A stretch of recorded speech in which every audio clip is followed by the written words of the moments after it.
The lubricating oil flow begins as oil is drawn by the gerotor pump from the oil pan through the rigid internal suction tube.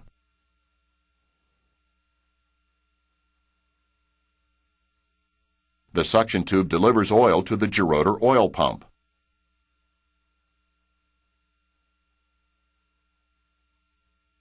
The pump then delivers the lubricating oil through an internal drilling in the cylinder block to the bottom of the oil cooler. The oil flows to the top of the oil cooler through the inner channels of the oil cooler cover.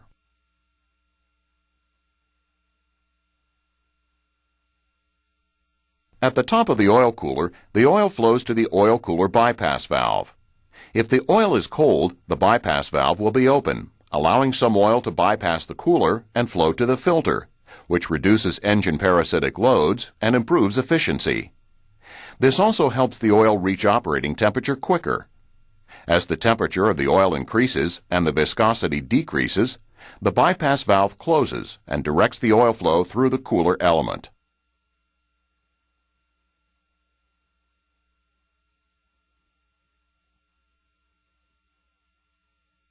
The oil cooler element cools the oil as it is moved through the plates and coolant is passed on the outside of the plates. From the cooler, the oil flows to the combination oil filter, the filter bypass valve, and the pressure regulator.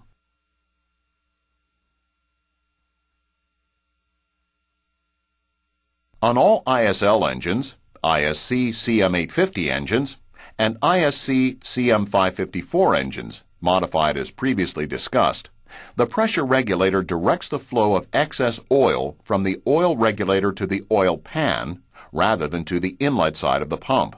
This allows the pump to bypass enough oil to regulate the oil pressure to the desired range without too much restriction to the flow of oil. At normal operating temperature, minimum oil pressure at low idle is 10 psi. At rated speed, minimum pressure is 30 psi.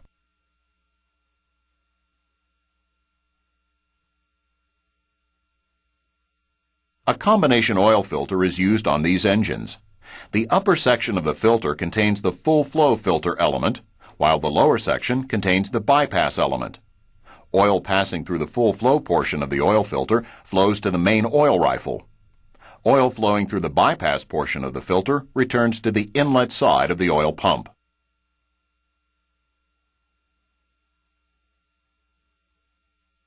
During normal engine operation, oil circulates through the full flow section of the combination filter and into the main oil rifle.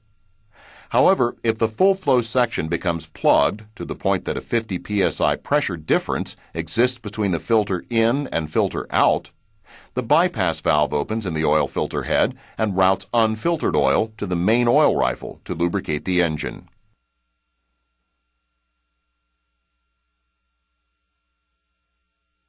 To measure the pressure difference across the filter, a filter in pressure port and a filter out pressure port are integral parts of the filter head.